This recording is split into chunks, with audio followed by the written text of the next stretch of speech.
Hi, this is Mark Waid, writer of Superman Birthright, and you're listening to Krypton Report. Up in the sky, look! It's a bird! It's a plane! It's the Krypton Report!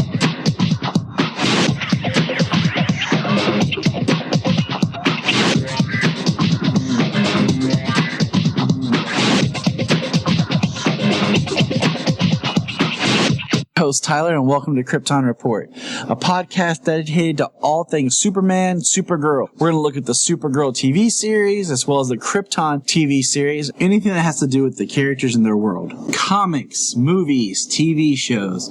We will talk about everything and anything. We are part of the Southgate Media Group podcasting network. You can find us on Instagram, Twitter, Facebook at Krypton Report. You can also email us at kryptonreportpod@gmail.com. If you get a chance to go over to iTunes, Apple Podcast, please leave us a review to help us get better. You can find me personal at JTYPatrick on Twitter and everything else. You can buy a Krypton Report t-shirt at tpublic.com. Check it out. They have all sizes, colors, styles of shirts. Just go to tpublic.com and search Krypton Report and you'll see our logo. And every time you buy a shirt, it helps support other podcasts from southgatemedia.com. Thank you. Enjoy the show. Welcome to the Krypton Report.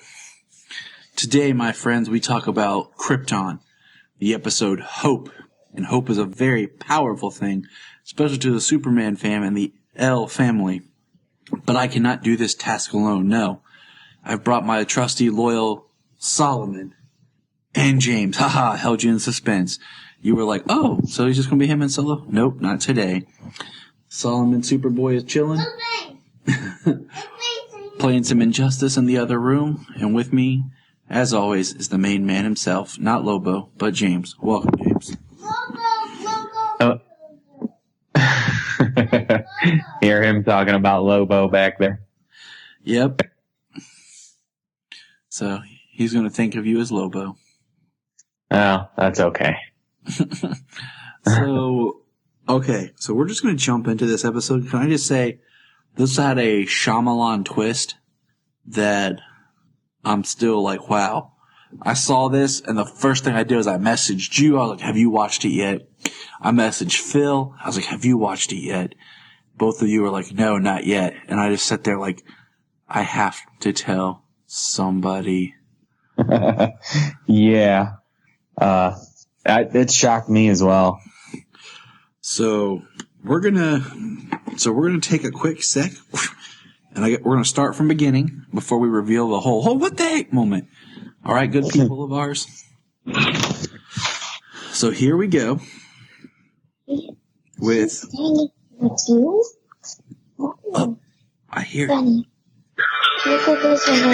Yes, Jimmy has come into the room. Look, the laser. I thought he has another laser to push. He has a glasses to cover his eyes from that laser he was doing. Oh, cool. That him. Solo saying Solo. Oh, he left the room now. I will let him know. It's me, Solo. I will tell him. So the episode starts where we get a shot of the Brainiac Sentry feeding off people straight up. Like, not the chamber, just people. And the last episode ended where they didn't know where the body was of the voice.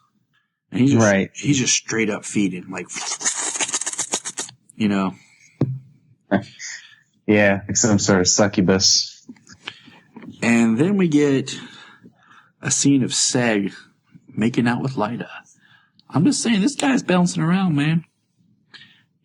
Yeah. I hope Lyda and Nissa don't get talking. He's going to be in some hot water. Right. Well, you know, he's promised to be bonded, but then, you know, Lyda and him love each other. So, but yeah, seems like he could be in some hot water moving forward. This is probably one of my favorite scenes that that follows it is Seg has a nightmare and he sees Brainiac. and he was trying to stop Brainiac, and he's on Brainiac's ship.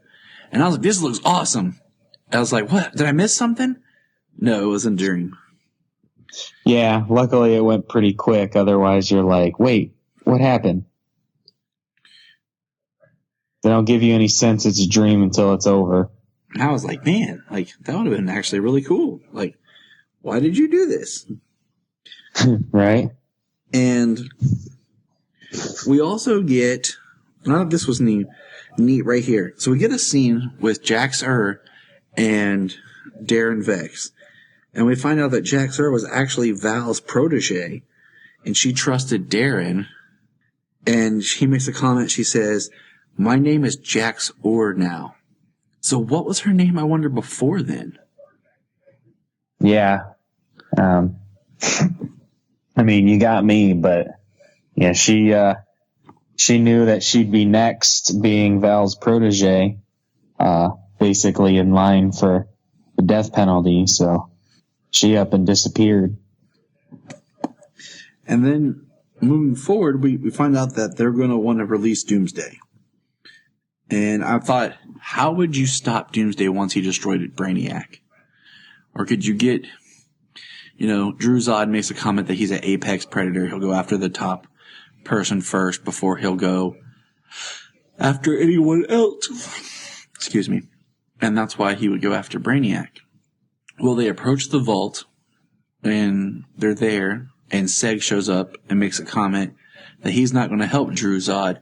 It takes a Zod and an L to open the tomb to get to where Doomsday's being kept. And what do we learn right here? James, I'll let you go. We learn that Drew Zod he knows who his father is. He said he didn't, but he does now. And that his father is Seg. Boom. He is an L and a Zod. Boom. Yes. That would make him Jor-El's half-brother. Yeah. It's Uncle Zod now to Kal-El. Yeah. I was like, what? And then I was like, whoa. What if, and I got thinking, what if he was born naturally? That was my thought, too. Because they keep saying, I got in my notes later on, they keep saying, Jax says something that they're taking away our only means of to reproduce. Has something happened that they can't reproduce naturally? Or it's just the birthing chambers easier and better for them? What if Drew Zod was conceived naturally, and that's why Lyta hit it and all that stuff? And well, it could be something that they haven't touched upon too much as a method of population control for generations. And then what if Nyssa ends up being Seg's wife and Jor-El's mother, and they have Jor-El around the same time? That's why Zod and Jor-El are about the same age. And what if Seg... Yeah, I was thinking the same thing. And Seg never knew that Zod was that General Zod was his kid. I was just so that was just the twist that just blew my mind. Yeah. I mean, a departure from, pretty much everything we know, basically. But like we've talked about very before, interesting twist. It seems like every time Zod appears, it's some different form of Zod. They've never been this is the definitive Zod story and look. Every time he shows up in comics, he looks different. And in movies and everything, he's different. Right. So this is their version of Zod. So, I mean, that was enough for me to be like, oh, yep. This is this is big deal. So we pretty much. Seg moved Doomsday with the help of Jaina Zod. And Drew says, though they couldn't have gotten far. And so we go back and we have Jax-Ur talking a little bit more about the Vera protocol. She's talking to Darren, and she's torturing Darren, which is awesome. Yeah, it looked like she put a B0 type symbol on his neck. So it's marked black 0. Loved it. Loved it. Just like shocking him to death. We learned that Doomsday's chamber is failing and he will break free. And I'll be so mad if he's not in the last episode. I need to see some Doomsday, like some sweet looking Doomsday. Solomon and I. That could be pretty cool. Because we've been on such a Doomsday kick for some reason. Right. And, well, you know, I mean, if they continue on and it you know, basically is history, Brainiac's going to take the city. So it could be quite interesting if Doomsday is released, but Brainiac takes the city and Doomsday along with it. See, that's would be cool. That would be kind of a cool twist. That would probably send Doomsday through the cosmos someplace, some way or another. You know, Brainiac would be able to just, like, if it broke free and started causing problems, you know, his entire ship is him. He could still take Doomsday and at least get him off ship before he destroys everything. And that's maybe how Doomsday eventually gets to Earth. Possibility. But like we've been on such a big Doomsday kick, like I like Doomsday and BVS. I just wish he had been like, I wish he hadn't went like electric looking weird thing, like energy. I wish he had just gotten more bones and like kept growing bones out of him like Doomsday's supposed to look. Because Solomon and I watched some of the scenes from Smallville with Doomsday, and I kind of wish they had just went ahead and did their own kind of Death of Superman-esque thing on Smallville and really let him fight more with Doomsday. Because one of the cool things that's Doomsday on Smallville is he looked good, but they kept him dark and in the shadows. So yeah, they lit a guy in heavy makeup really well. He looked really good in the show. And the season finale of the 8th season was pretty disappointing when it came down to that whole aspect of it. And they didn't do a death of Superman. They did just like a death of Clark Kent. Burying of Doomsday. Yeah. That's all. They buried him 2 miles under the earth. And I'm like, okay, eventually. Basically for him to, eventually basically for him to break out of the earth and actually perform the death of Superman scenario. But this isn't about Smallville. But it could be. We find out that Jaina says I'm the Primus of the Sagittarii. So I'm wondering if Primus is the name given to the leader of the Sagittarii. Like you would be like Primus Cole if you led the Sagittarii. Right. That sounds pretty sweet. Yeah, I think so. Right. Primus Cole. Yeah. So maybe I'll have to go as Primus Cole for Halloween. Or do a con. Sounds good. Yep. I like it. They talk about so I wrote that down because Drew is lecturing Jaina about honor, respect, their whole family thing. They're going back and forth. What do you call it? And Drew Zod ends up challenging Jaina. Right. I was like, holy crap. Like, yep. I was like, wow. Like, he is, because Seg and Jaina are aligned because she warned him about her feelings and intentions about Drew Zod being there and what he might actually be wanting to do while there. And, Seg, he doesn't listen quite well sometimes. And he did this time, which was great. But it caused them to be... Not only is Jaina challenged by Drew Zod, the people who are protecting Doomsday turn on Seg. Right.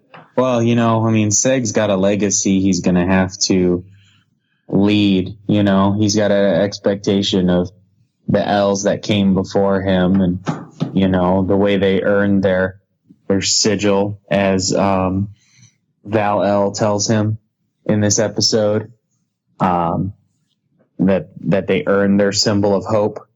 And, you know, I think Seg's definitely gonna live up to the legacy and, you know, pass it down. Exactly. He is picking up the family where his grandfather left off. We get the mention of Argo City. Mm-hmm. And we do see that Superman's cape's about halfway gone. Yeah, it wasn't until the last episode, I think, where they actually did a somewhat of a focus on it. But this one, they went right up on it, and Seg isn't sure he's doing the right thing because the cape is almost gone. Which is interesting because, like, we haven't seen it in a couple of episodes. Did you notice that when the AI of Val appears, it's the shield, and then it opens up to being Val? Oh, really? Like the light shines and it makes the shield logo, and it open as it expands, Val appears. And we hear Val tell Seg some things, that hope is a powerful weapon, especially if for an L. So meanwhile, while Seg is getting lectured from Grandpa, the Zods are battling. And what happens in that battle, James?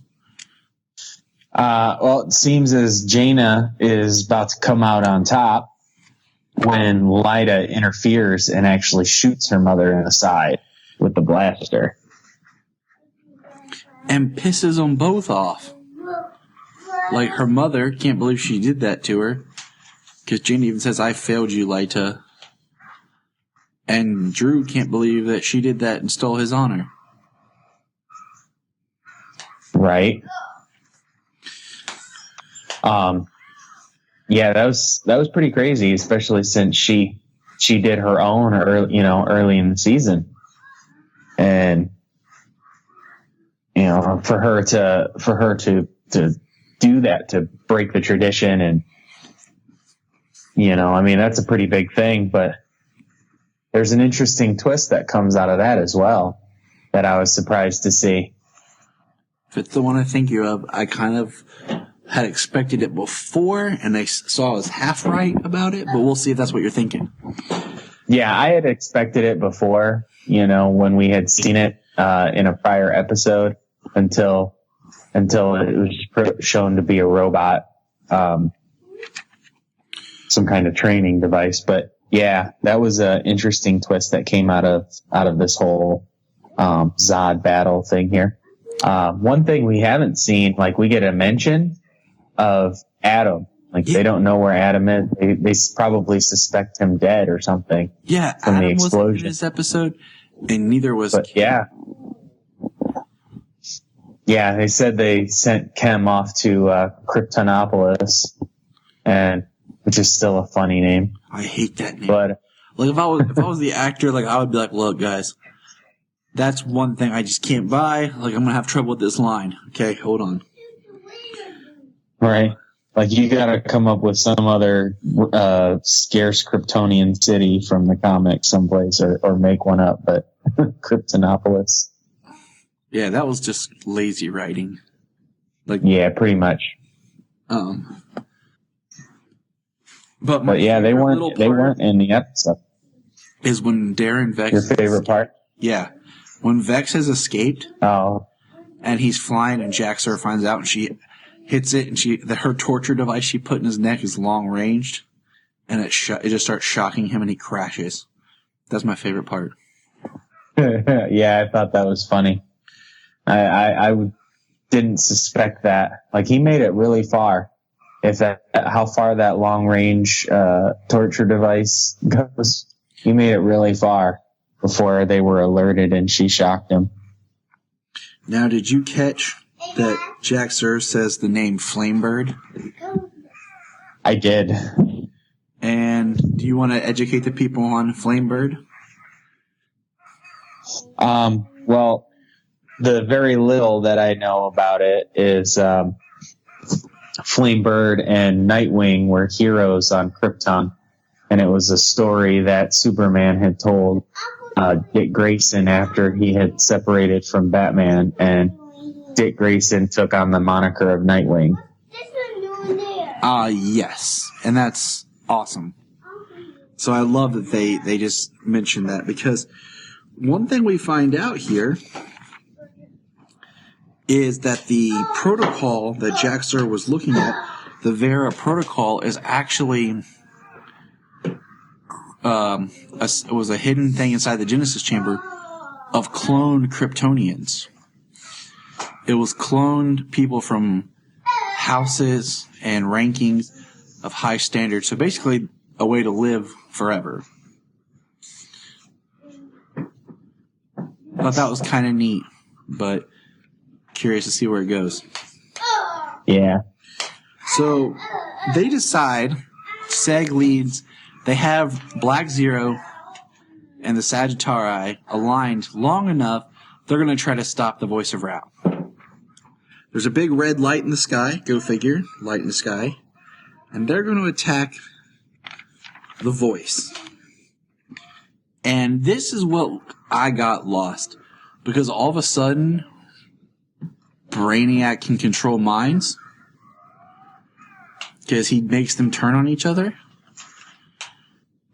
Like, did I miss? Well, I mean, I don't know why it happened in the show, but we know from the from at least the 80th anniversary Action Comics 1000 that there was a story in there of Brainiac controlling somebody's mind.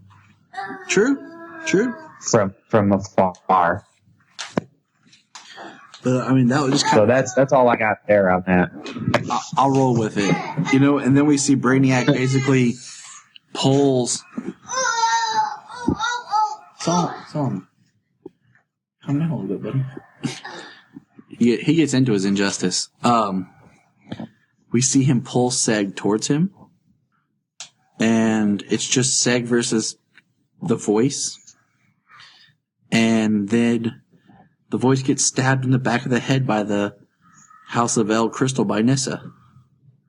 And she jams the Sunstone in the back of his head. And then he dissolves. And then it brought down a shield that was covering the city. And this was another part that I kind of threw me. So the Sentry rebuilds himself and he's Brainiac? Just straight up Brainiac? Did that throw you for a That's the way it seemed. I mean, Brainiac has been known to have many bodies over the years.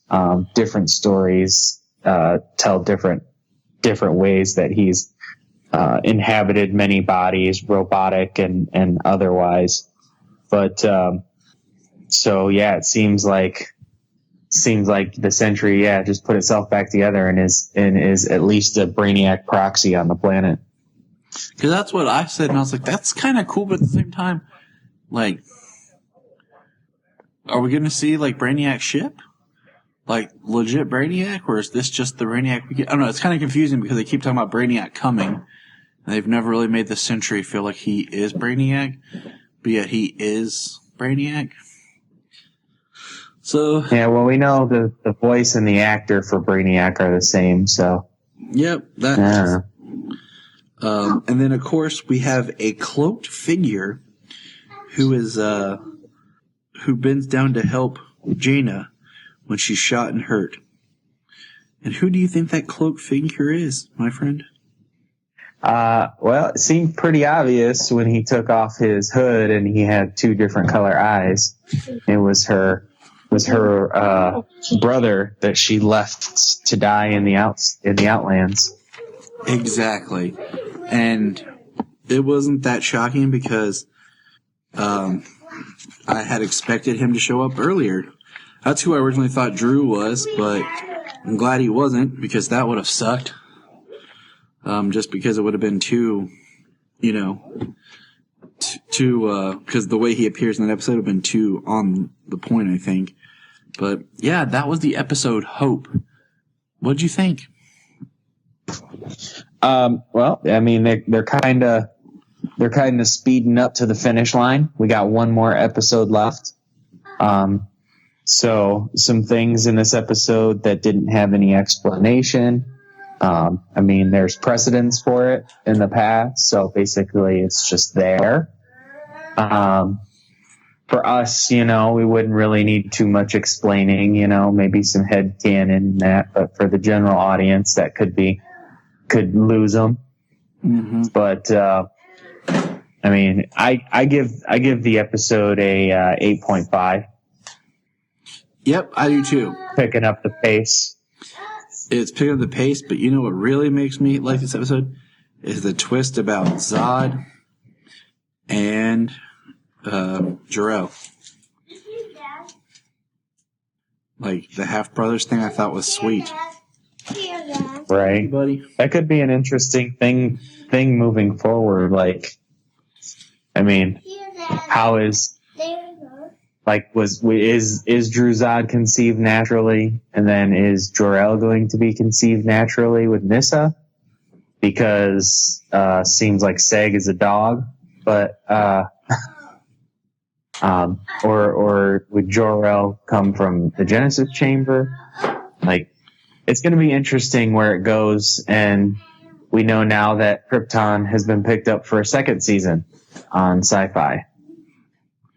So yeah, after we watch the next episode, we'll kind of speculate on some things that we might see carry over into season 2. Because right now, the way it stands, I have no idea what season 2 would be. It's going to be, we got to see how they end it next season or next week, and it's probably going to be a cliffhanger. Yeah, I hope it is some sort of a cliffhanger, but it wraps up enough to feel like this season worked. Right. So we'll see. We'll see how it ends and where we think we should go from here. Sounds good to me. All right. Do you want to do the Action Comics special? Yeah, the Action Comics special. Yeah, if you're up to it. Yep, I got it here. I was actually reading the Superman special. I read that last night.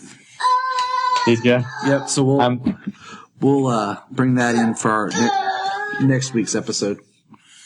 Okay. Yeah, I'm just under halfway done with it. It was cool. We'll talk about it. Man, this is the one thing I hate is like something happens. I'm like, I want to make a comment to you. Then I said, no, we'll just wait and talk about it. Solo, come Sounds like he's having a ball. He is. He's got my pop figures out now. All right, you ready? Oh, I couldn't believe that freaking $170 Bane figure. I know, because as soon as you said, I was like, I know I've seen one. I have to find it. And I was looking, I was like, dear Lord. Like, I'll buy the coat. It's buy a nice leather coat like that. That's, I'm like, $180, but geez. Does Tom Hardy just show up at your door with it? Right. Personally hand deliver every Bane figure. Yeah, because that might make it worth it.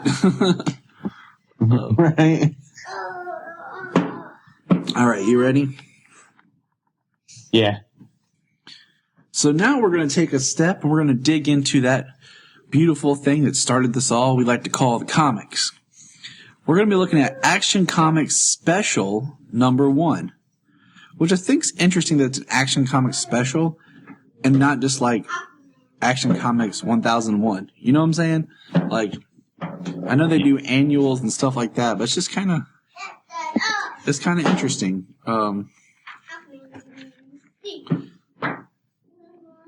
So it is, I guess it is part of the new continuity-ish because he does have the trunks on.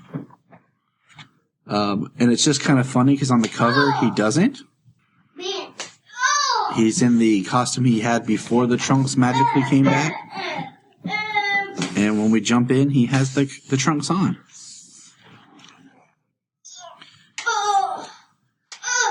Yep. So I wonder if they're going to. I wonder if they're just going to address the fact that the trunks are back, or if it's just going to keep this like all of a sudden they're back and there's no explanation why. Yeah, there was that one line where it was like, oh, he's got the trunks again. So I mean, that's got to be something that's going to come along and explain it. Yeah, but I'm wondering if that's because that was a precursor to the Man of Steel storyline that's coming out at the end of the month. But that begins. Yeah, but I mean, I would assume that takes place after this. So the fact that he's just has the red trunks on, and it's just they're just there. Exactly. So, James, why don't you take the lead on this one, buddy? I've been doing a lot. Okay. Well, we start the book with somebody breaking into the Fortress of Solitude. Seems to mimic Kal-El, is able to utilize the Kryptonian technology, access the crystals, and he looks in on Kal-El's family, and he sees Lois Lane and John, and as the story moves forward, and in the final images of showing who broke into the fortress, it looks pretty familiar, but the guy is old and he's got an oxygen. He's got a mask, perhaps oxygen or something. Yep. He's old and decrepit. Yeah. And I was going to say, the next page has one of my favorite shots of Superman of all times. It's Superman flying, holding a pizza box. And if that doesn't say Tyler's Superman, I don't know what does. Excellent. He's taking the pizza home, and Lois is leaving. She's heading out, and Clark is bringing home a pizza for him and John. And after he gets home, John gets a text message, and he shows it to Superman, and it is like the text message is outing Lois Lane for her flight and everything as Mrs. Superman. Yeah. That she is. And Superman sends John to go see Kara. Yeah. Well, if they know who Superman is or Lois, nobody's safe. Hence the secret identities. Secret identities? What are those? Oh, you mean those things that seem like superheroes used to have that anymore they slowly don't? Pretty much. Seems like in movies it's an impossibility to have a secret identity. I think that you can have a secret identity, and I think it's important. I mean, do your close friends is one thing, but just the general, people, I think it's needed. But oh yeah, the stories are. It's necessary for the stories. For supervillains, if supervillains knew the secret identity of superheroes, nobody, family, friends, even the general public, isn't safe from a supervillain attack when they typically cause massive amounts of collateral damage. This isn't Iron Man here, people. So, but moving forward, we have a bomb that is shot, and Superman deflects the bomb and saves the plane.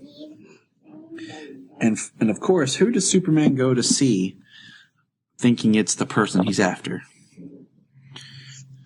Lex Luthor. Dun, dun, dun. Yo, Back at it. Everything's Lex Luthor's fault. I mean, isn't that what do you call it? The whole deal? Like with Superman, it's always Lex. Pretty much. If it's not extraterrestrial, it's Lex. Yeah, pretty much. So he goes to see Lex Luthor, and I see your penchant for vandalizing my office building is as strong as ever. It looks like he heat visions and melts a freaking window outside of his office on a skyscraper. I don't know about you, but I'm pretty sure that, skyscraper glass is pretty thick, so you can't just run into it and fly out a window. Yep. Movies lie to us. That's why he had to use his heat vision. Yeah. Yeah. I'd say that's a hell of an expensive window he just melted, though. That's why he's Superman. And he's like, whatever, Lex. Bill me. Yeah. He does say, please give me the name of your insurance company so I can file a claim. And he's just like, ha ha ha. No, he doesn't say that, but it'd be funny if he did. But we see that he looks, and this is in continuity Lex, because he says, my armor no longer has your symbol on it. And he says, I'm feeling dizzy, and Superman's feeling dizzy and weak. Lex starts to do some investigating of his own. And then all of a sudden, we see a giant Lex armor mech looking thing grab Lois and drop her from a high, very high story. Yeah, after her elevator went rocketing through the top of the building and she was free from it, large Lex Luthor Luxo suit grabs her. And then, of course, Superman gets her. And then Superman, who's weak, begins fighting the Lex suit. Yes, he crashes down and destroys a Superman statue. It's a pretty sweet battle, I'm not going to lie. And then a missile shot at Lois. And it's stopped by Lex in his armor that used to have the Superman symbol that doesn't. And then Superman takes down the big mech, rips it open, and what does he find inside? Finds an old Lex Luthor. Old. Like old Lex Luthor. Like old. She's too old. Like, can't take her house. He says, guess an extra 70 years makes me a little unrecognizable. I mean, 70 years, is this Lex Luthor in his 20s or 30s? That easily puts him at near 100 years old. Yeah. Yeah. I was like, wow, that's,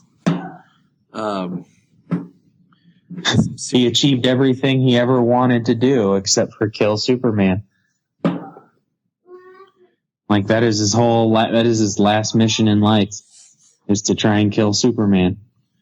And he can't even do it. Yeah, he has a heart attack, and the suit explodes, massive explosion. And Lex says, "Who was it? Who was in there?" And Superman refuses to tell him that it was him from the future.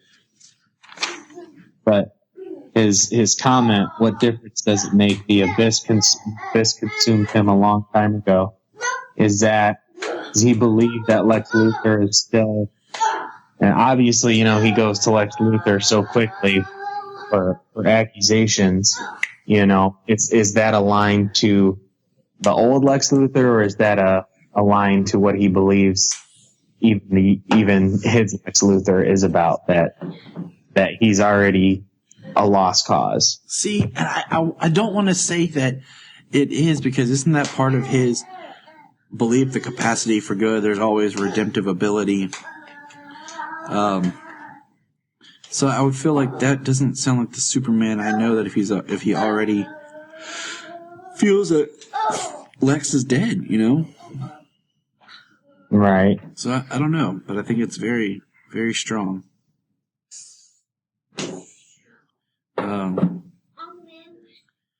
But that's the first story and the major story of the issue. Then after that, we get a small... I didn't like this next one at all, really.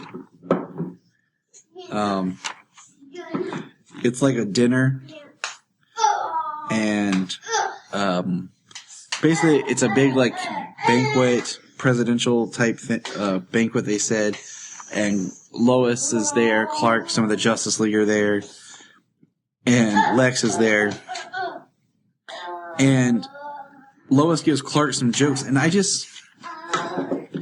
don't see Clark as that kind of person that would be trying to tell these jokes, these roast type jokes, because it draws a lot of attention to Clark. Yeah. Even when he's standing up and on the screen behind him, Superman.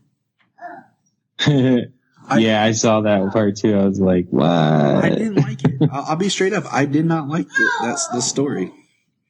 Yeah. He, the art is a little cartoony too. Like, all the characters look pretty cartoonish. The one thing I would say is they did a good job of making him seem nervous, trying to pull off these roast type jokes. Yeah. But I just don't see him going through with it. Yeah. Especially standing up there in front of everybody with so many images of Superman. Exactly. It's like those glasses better disrupt, people's image of you big time at that point, because you're literally, it's like the shot from Superman Returns where the kid sees Clark Kent with a picture of Superman on the screen right next to him. Yep. Child finds out. And then the last one's called Superman and Lois Lane in Driver's Seat. And it's basically Lois in a car accident. And, I like part of this because Superman stops the guy who's robbing a bank. And he basically says, I'm going to have to turn you in. You're going to have to stand trial. But you do this jetpack. You built it in your garage. And you need to get a patent on it. Yeah, wants him to have a future after he's, be able to make money and have a future after he pays for his crime. And he says, I'll take it and I'll hide it. And when you get out, I'll bring it to you and we'll patent it. And I like that part of the story. I kind of got a little confused with, Lois is talking about her car accident. And how, she had this car for so long. They go to a family, her family is like cabin for Christmas. And then Clark got the seat from the car, I guess. And he puts her on it and then takes her for a flight in the sky. Which is cool, but I don't know. It was okay. Yeah, that's just one of those, loving stories that, he'll do everything he can, give her one last ride in her car's chair so she can say goodbye, seeing as her car was taken from her as opposed to. And I kind of I like that, but at the same time, I kind of wish that was a separate story and the whole story was her in the car, and then the guy and the bank robber was a separate story. And we followed him a little bit more. I don't know. I would have liked that. Yeah. But what is your thoughts? Who read these? What are your thoughts on the Trunks, Man of Steel coming up? I mean, I we spoke about the Trunks before. I like without it, but I'm indifferent if they are back for whatever reason. I grew up with Superman with the Trunks, so it's only the last 7 years that he's been without him. So not really. That's 7 years of kids growing up without them, and now all of a sudden they're back, and kids are like, wait, what? And if they're just watching, he wears red underwear on the outside.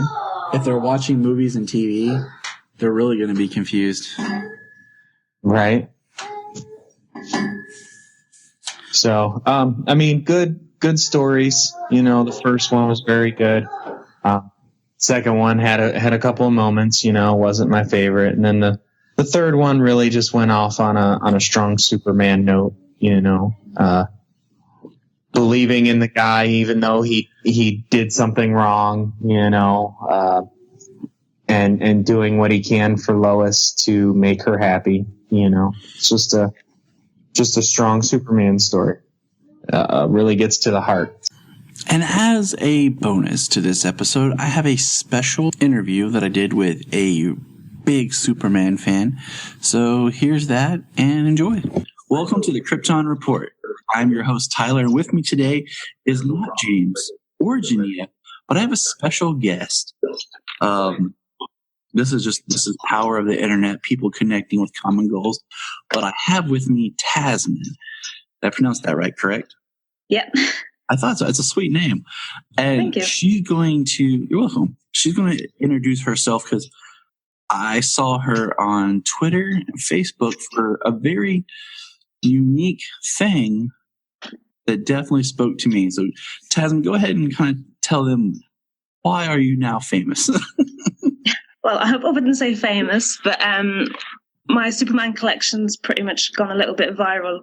The BBC Midlands came over to do a little interview about the collection and some of the pieces that I've got, and it kind of went out of control from there. Which is awesome. And I saw it and I was like, I have to talk to this person. I was like, as I told my wife, these are my people. We must connect. I love that. So let's just talk real quick. Give us kind of a history. We've got some kind of questions that we like to ask people, but what is your history with the character? Like, when do you remember your first introduction? Just kind of a brief love of the character. The first introduction was when I was younger. I was probably about 7 or 8, and I used to watch the TV program The Adventures of Superman with my granddad. So I remember watching that, and then I kind of got a little bit hooked, and he showed me Superman the movie. And I never really collected then. I just kind of watched the TV programs and the films and things like that. And then Superman Returns came out, and then all the memorabilia came out, and I could start earning my own money and things like that. So that's where I kind of spiraled out of control. Oh, I agree. Like it or love the movie, I kind of have a love-hate relationship with it, but it was the first movie that I was able to see Superman in theaters. Yeah, same. And I remember, I had Superman stuff, and of course, growing up, I had the animated series, the Bruce Timm, the Justice League, and then you had the Christopher Reeves, but they weren't as easy to find. No. And then, of course, we had Lois and Clark. But I remember when Superman Returns, came out, and of course Smallville. I was watching Smallville, of course. I just remember walking to Walmart one day after work at a huge display that had all the old Superman things on sale. So I was like, so I bought all the movies, Lois and Clark season 1, because for the longest time that was the only season you could find. Yeah. And so it was a good time because it was like Superman was back. People were excited. So I'm totally on board with that.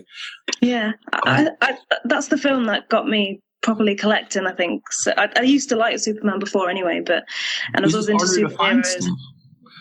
Yeah, exactly, yeah. And so much stuff came out, all the toys and the memorabilia, and I bought T-shirts and posters and everything. It was, I loved it. It's kind of like, is a sidestep to that other DC character, but people hate on Batman Forever and Batman and Robin. And I remember watching those when I was younger, and I used to watch it over and over again. And I watched it recently, and it was terrible.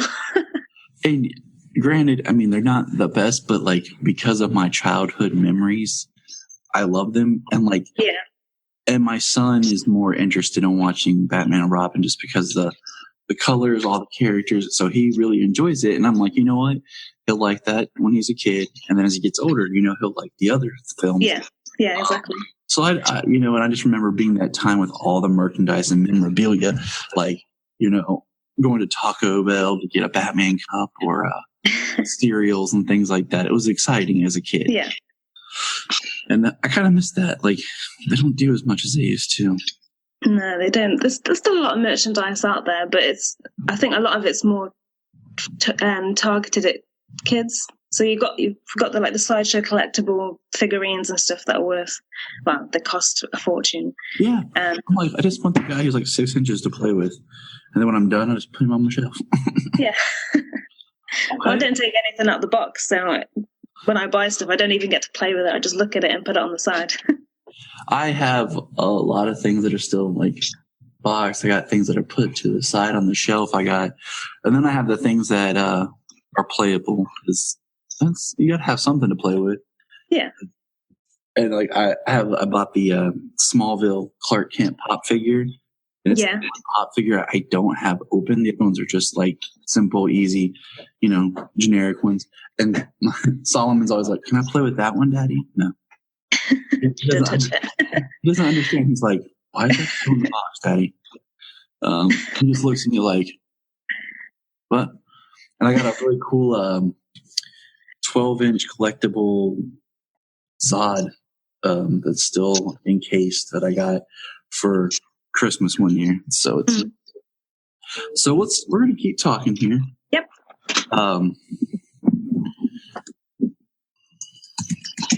And this is the beautiful thing about not doing things live. I can my wife start making breakfast for the kids upstairs. I love them. They're energetic. Yeah. They're How many have you got? I have 2, and then my nephew's here. My daughter is 1, and I'm 3, and my nephew's 5. So they're all excited. That's good age. They're cute. Oh yeah, cute age. They're great. They're amazing, and they're upstairs watching Batman. They're watching Batman Unlimited mix versus.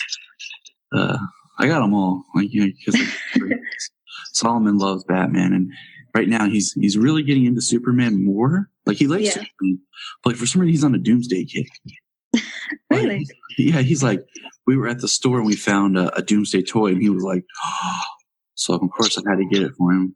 It does look pretty impressive for kids, and my little brother, he's 9 and he's obsessed with Spider-Man. But when I'm around, he pretends that it's not Spider-Man and that his favorite superhero is Superman. So he just lies to me. Yeah, Solomon likes Spider-Man too, and I'm like, that's cool. That's my favorite Marvel. So tell me, before we get into what is the character like? Why are you interested in the character? What makes the character appealing to you? Why Superman? Just something that, because I was kind of brought up on Superman. It's always been a kind of a part of me, and I've always been drawn to the character. But I just love the difference between, like, he's the most powerful superhero in the world, and then you've got his alter ego Clark Kent, who's just a basic geeky guy, and I love that they're the same person, that they combine. I love what it stands for. I love the colours and the comics and the artists and everything like that, all the storylines, all the villains, just a little bit of everything. I love everything about him. Are you reading the current comics? I haven't read the current ones because when I started collecting, I kind of just got like hundreds of comic books in one go, so I didn't really read them all. I read the odd one, so I'm trying to catch up on the old ones before I start the new ones. I will say that the Superman Rebirth storyline has been really good, and I liked Solomon and I visit the library often, and my library is neat because they do individual issues of books, so that's how I stay current on a lot of stuff. I get behind. Now, with the character, it's neat because as anyone who's listening might be able to tell, I'm from the United States. Tasmin is not. And it shows that the character spans the globe. That's always been, I think, a very important, is that the character is more than just one demographic. Like it touches everybody for different reasons, and that's an appealing aspect of the character to me. And he's been going for 80 years, so he's got to be good. Like we live about 2 hours away from Cleveland, and the public library here in Ohio had a little display called From Cleveland to Krypton, and they had Jerry Siegel's original desk where he created Superman on it, and they had some different memorabilia, stuff like that. Yeah, and it's just kind of neat to think, like, the people that created Superman, the writers, are, they were from 2 hours away from where I'm at. Yeah, that's amazing. And we don't have anything like that. And I'm like, and then I think I wrote a whole article. It's like, why wasn't Smallville in Ohio? But there's a whole convoluted history of where Smallville's located, and eventually they settled on Kansas, and I'm just kind of stuck.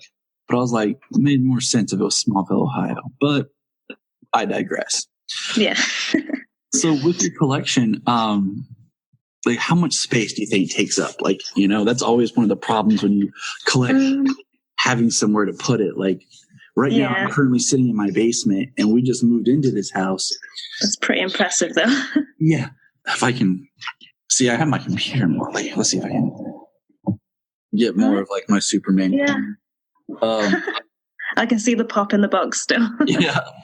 We just moved into the house, and one thing was great was the way this house is laid out in the basement. I was able to get out my collection. I was able to, a lot of it's been packed up and stuff like that. So I understand about space. So how do you deal with the space of having your collection? Well, I mean, at least you have a basement. I live in a 3-story flat, and so we don't have a basement or anything like that. And it's not the biggest. It's only 2-bedroomed. I still live with my mum, so one's hers, one's mine. And my room it literally looks like a 10-year-old boy's bedroom. It's just full of Superman stuff. And then you've got the odd sort of like makeup thing in the corner. I've got a lizard in the corner called Kal-El as well. But everything's in the attic pretty much. It's all boxed up, and I'm just kind of waiting to move out before I can to get it all out, because there is a lot and it would not fit in my room. One day. Yeah. When you get your own place, and then down the line you find somebody and you're like talking about marriage, you're like, all right, here's the caveat: we have to have a house or a flat that has a room just for Superman. If you can't deal with that, we ain't getting married. Well, my boyfriend at the minute, we've been together 6 years. Awesome. And we're starting to kind of think about getting a place, because he lives 2 hours away from where I live. He lives in Wales, so we've already agreed that I'm having a Superman room. That's the condition. Like that's a kind of a joke I have with my wife, and I'm like, I'll just tell her sometimes, I'm like, I love you. She's like, yeah. I'm like, I have a basement room with Superman stuff, and you put up.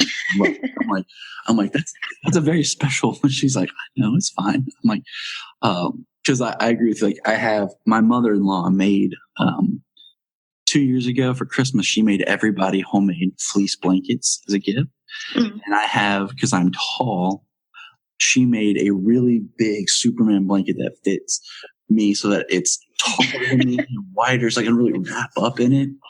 And I love that. I love that blanket. Like, it's mine. And like you said, like, my favorite pillow ripped, and what my wife did was she restuffed it, and then took an old Superman pillowcase that I had and sewed it and made it special. So like, I have my own.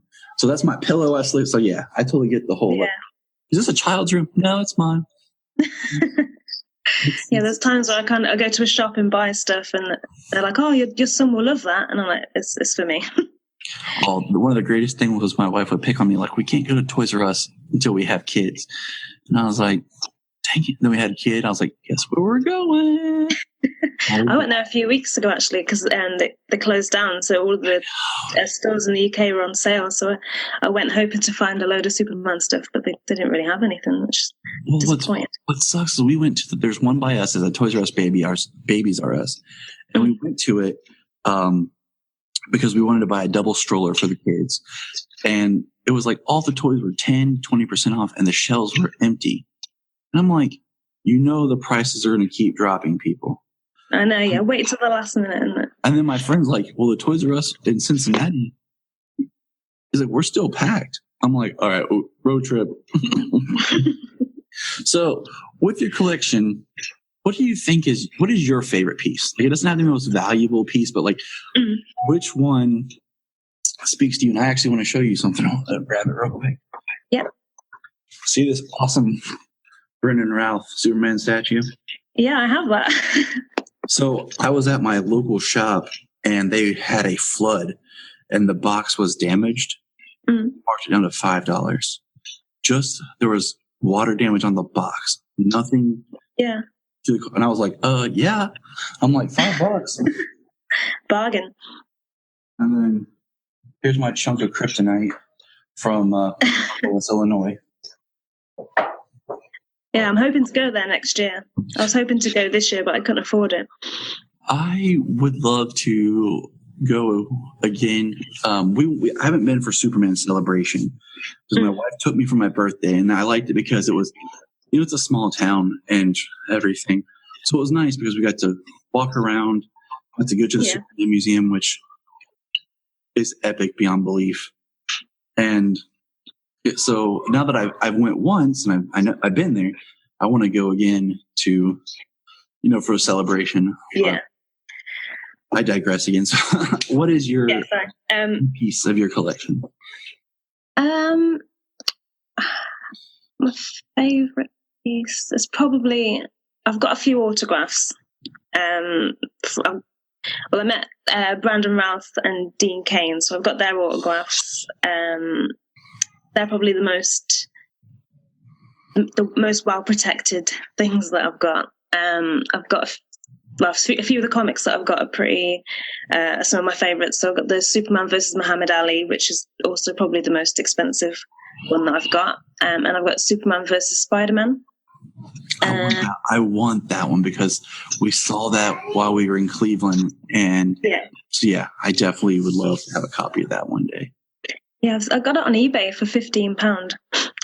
It's not bad. Probably, maybe about $25. Yeah, something like that. Well, it's too early for math, but that sounds about right.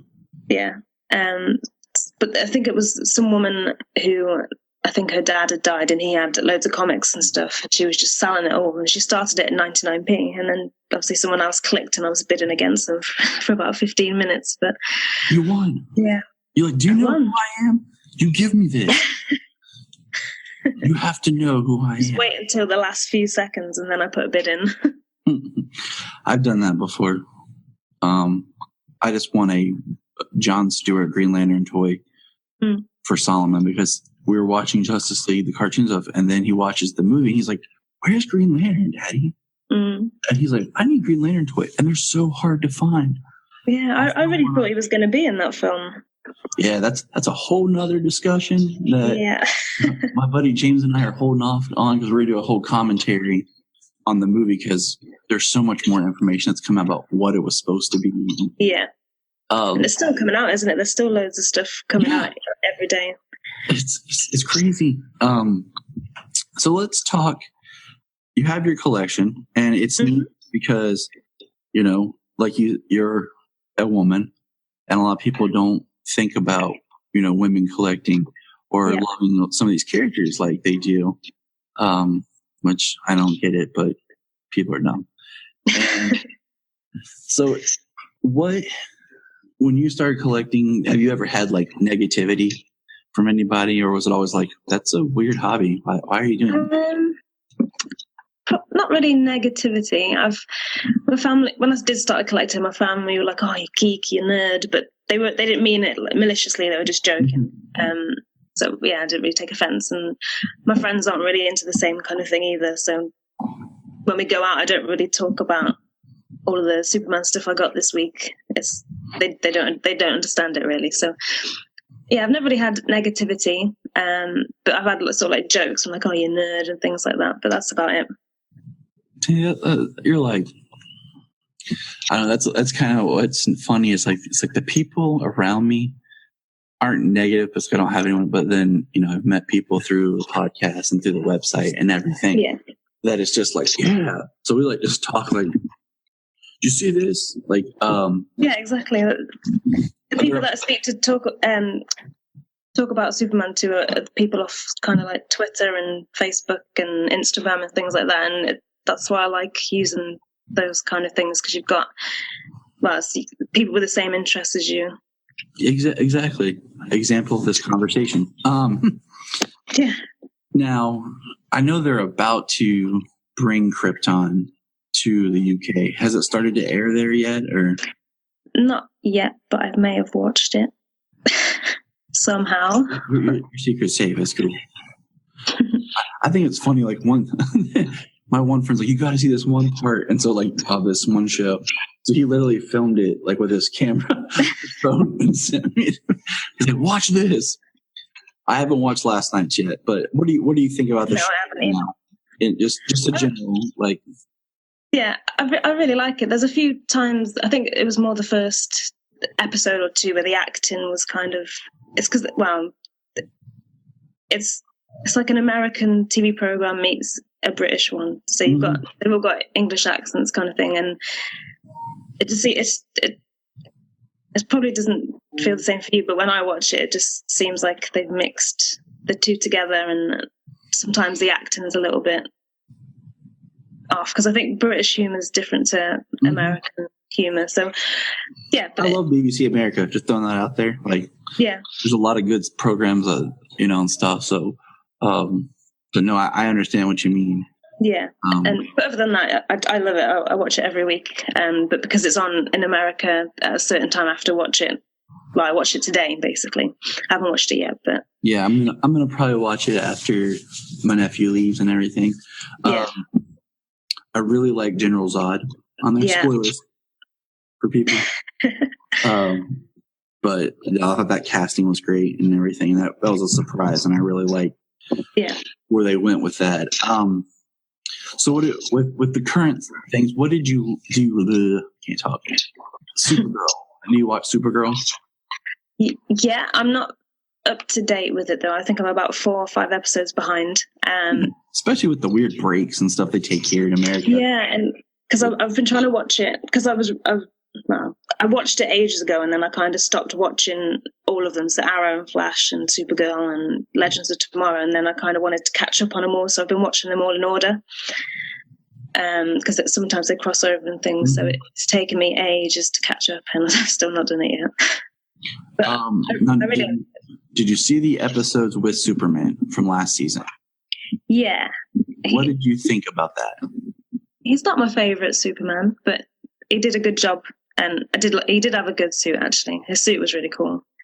I think he could be really good. I like everything that he did. And we just didn't get enough of him. Like he's the side character, and I get that, but it's like he just has a right blend, I think, to make of the old versus the new, and he could be a really good if he was given the chance to, play it more when focused on him to where. But I liked it. I wasn't sure how I was going to feel about him being it. Yeah, I'd seen pictures because obviously I caught up quite late. So it had already been on by the time I watched it, but I saw pictures of him in the suit and on the set and stuff, and I was really skeptical about it. Well, from what I saw, or the picture that I saw, it didn't look like Superman to me. But when I saw him in action, he really impressed me. Yeah, that's why I tell people, like, don't judge these behind the scenes pictures and. They're supposed to be bad. Your tangent. Wait till you see it in context. I mean, seeing an actor sitting in their chair drinking in like part of their costume or whatever is not going to determine. No, exactly. Now, you said he's not your favorite. Who is your favorite? Well, it depends what kind of style. So you've got So you got like Henry Cavill in his more realistic take on Superman, or well, in Man of Steel anyway, and Batman vs Superman. He's brought Superman to now, like to this kind of time. So he's my favorite, and because he's probably the first Superman that I've seen that's been in more than one film. So you kind of seen him progress in the character and stuff as well. But like I said, Dean Cain's also one of my favorites because he's the first one that I was introduced to. See, I think everyone comes like when they have their favorite where it gets them in a certain place. Like, if I had to pick one, my favorite is Tom Welling from Smallville. Yeah, because I had just started high school at the same time that Clark was starting high school.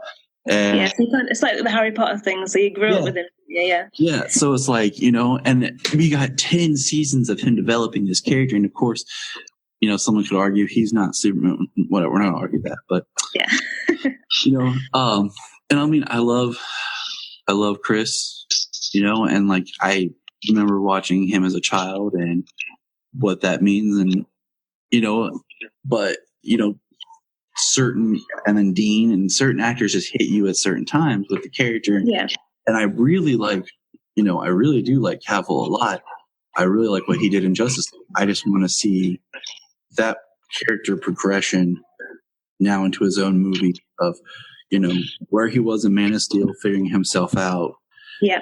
And then I feel like we got a little bit in BVS of him and a little bit in Justice League. He needs his own movie again. Yeah. That's what I'm waiting for. There's been a lot of rumors though, and Henry Cavill seems to be the one that is pushing for the new film. So hopefully he gets to. Well, he's going to be in another one anyway, because I think I read that he's still got one more film in the contract or something like that. Yeah. But I know he's a fan of Superman as well as playing him. So I hope that he gets to decide what happens. I don't always know like what gets released where, when, how it works. Do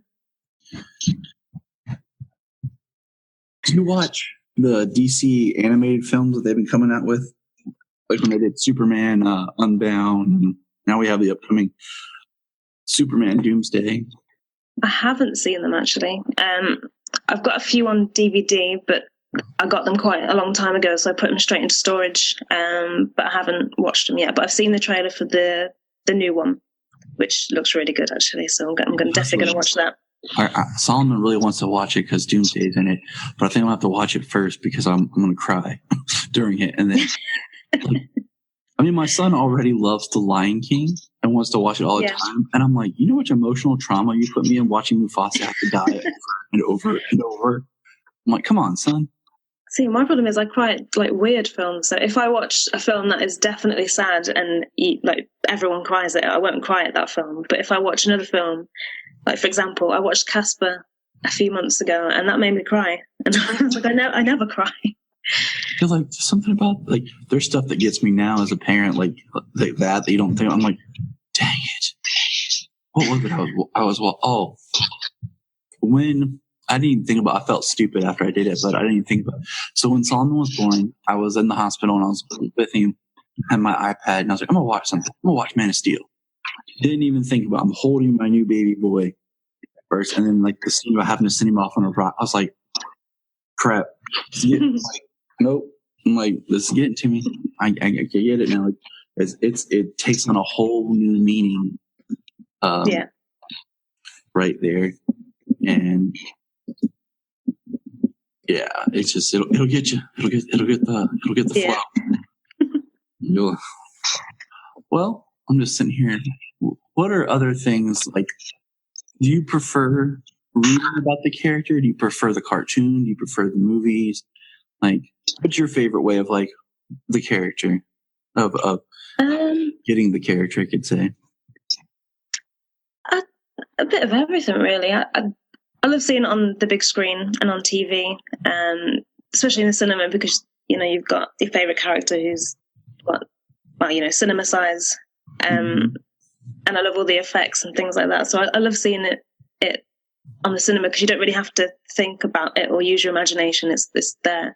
But I do also love the comics, and the ones I've been reading recently are the action comics, the very first ones. Mm-hmm. So I love reading, especially considering what the character's like now, and his kind of morals are even better than what they were before when he was first created. So there's some bits where he kind of threatens people. I know.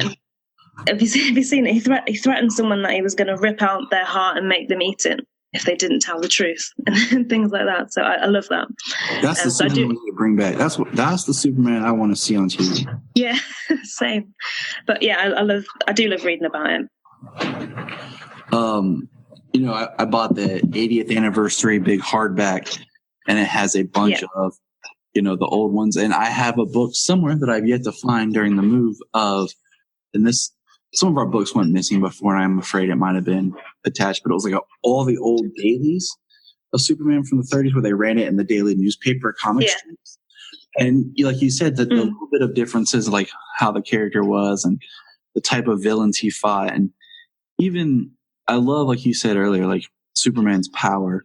I love that he's like so powerful, but yet he restrains himself. That's like his greatest superpower is the compassion and his ability to restrain himself. Because it would be so easy to make everybody do what you want, or because I've never been a fan of the idea of the bad Superman character. I understand like in the Injustice game and comics where that started from because of what happened. Spoilers, not going to give that away because it's definitely a shocker if you haven't seen it or read it. I played the games and that one. So I understand where it comes from, but to me, he's the character that he could do that. One of my favorite Superman stories, if you ever get a chance, is Superman Grounded by Michael J. Straczynski. And basically, he decides he's going to walk across the U.S. to stay with the people. And there's like little things that happen. And there's one that just gets to me because I think it's just so beautiful. And where he stops an abusive father. And I'm not going to say everything because it's a great, to look at the imagery and read it. And I think that's, that to me is what speaks about the character. And it's just something that I think, people want to argue and say that he's out of time and he's, the unbelievable or whatever. But I'm like, he's the character that you strive to be because that's the idea. You can be it, can't you? That's the thing. The things that he does, and especially in the old comics, the old comics. With the old comics, like the first one, he stops, saves a person's life on death row, stops domestic violence, and the idea is that Superman is even into I think today's age more. He's the ideals that we want. So many people are afraid to fight for it and afraid to stand up for it. It's easier to like I'm not a fan of like the anti-hero characters. Which is ironic because I'm wearing Punisher pants right now, but there's this brand of like sleep pants that I don't care what's on it. I'll buy them because they're so comfortable, and they had a bunch on clearance. And I got a Pokemon pair. I got them just like they're comfortable. I don't care, as long as it's not. There's nothing wrong with Pokemon. Yeah, I'm like it's all comfortable. So as long as it's nothing I disagree with, I'll buy them. I don't care. But what I was saying with the anti-heroes is I understand those characters and I get them, but it'll never be the characters that I truly identify with. Yeah. I get their appeal because, people sometimes we want the vigilante justice. We want, we want to just be able to, but it's harder to do the good. And that's what Superman represents. I think a lot of, with the anti-hero characters, a lot of people like them because they think, if that happened to me, I'd do that. Mm-hmm. Do you know what I mean? So like the Punisher, he goes after the people that killed his family. And so a lot of people would think that, they'd like to think that that's what they would do in that situation, but really they wouldn't. Exactly. And I think that's like when you look at Superman and even Supergirl, the character, because I think in some ways she has a more tragic story than he does because he was a baby when he left the planet. Yeah. She grew up. She remembers. She remembers. She knows what she lost. Yeah. And that's a huge hole in somebody. But yet, instead of going crazy and being angry and lashing out, they try to do what's right. And that's what appeals to me about the character. And what's taking it back to like collecting and stuff. What's funny is in my family, people like, oh, Tyler's birthday's coming up or Christmas. What is Tyler like? I don't know. Just give him something Superman. He'll like it. That's how we get like so much stuff, is because a lot of times people, they don't remember what to get me. Yeah. And they just, get me Superman stuff. Like, he'll like it. He'll be good. That's kind of what it's like with me. That a lot of my family and friends buy me Superman stuff for birthdays and things like that. My friends, it was my birthday a few weeks ago, so my friends got me, I can't remember what they're called. It's like an Italian money box where you fill it up and then you smash it. Oh, I can't remember what it's called. It begins with T, I remember that. And it says Tasmin Superman Fund, and it's all in Superman colours. And they were like, "Oh, you have to fill it up and then you smash it." And I was like, "Oh, I'm just not going to use it because I don't want to smash it." Yeah, you're like, I'll just set this over here, guys. It's just on the shelf. I just recently got new license plates, and because Superman was created in Ohio, you can get a license plate with the Superman symbol on it. I was like, yes, because like they came out, a couple of years ago, and I didn't know if they still had them. And he's like, yeah, we do. I was like, send them to me. So I'm like adding more Superman to my, to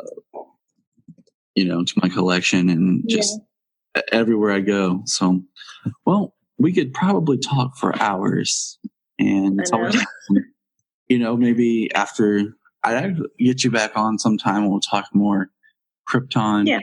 It's kind of neat, like you said, having that British perspective of the show, that everyone has British accents and a lot of the actors are British, and us Americans are like, oh, okay. All right.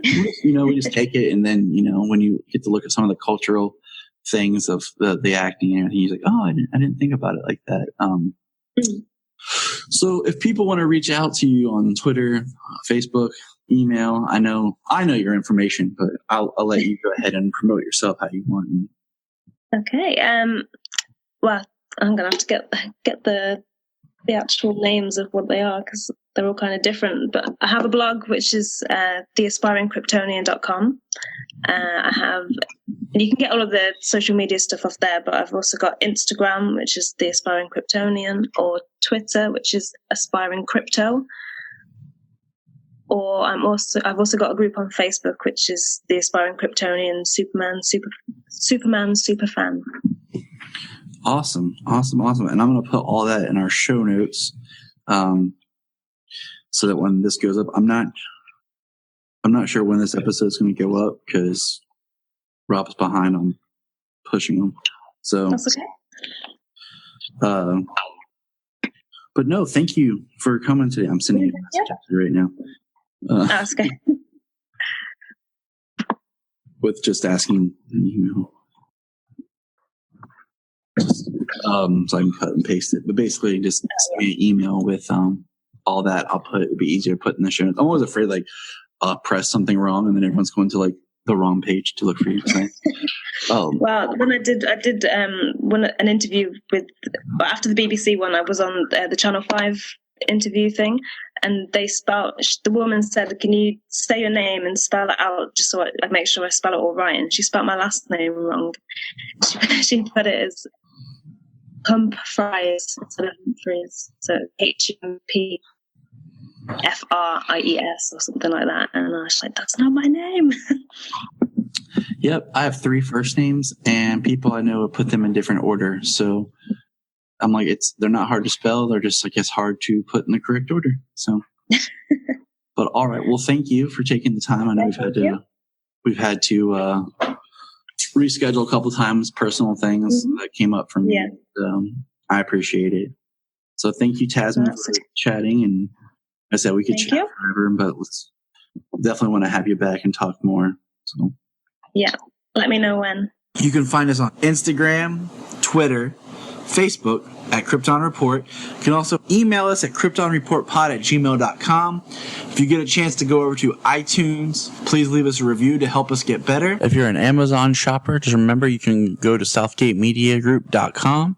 There's a portal, log into Amazon, and you'll shop into your account just regular, but it also helps keep all the podcasts on and helps keep Southgate running. Remember, look up in the sky.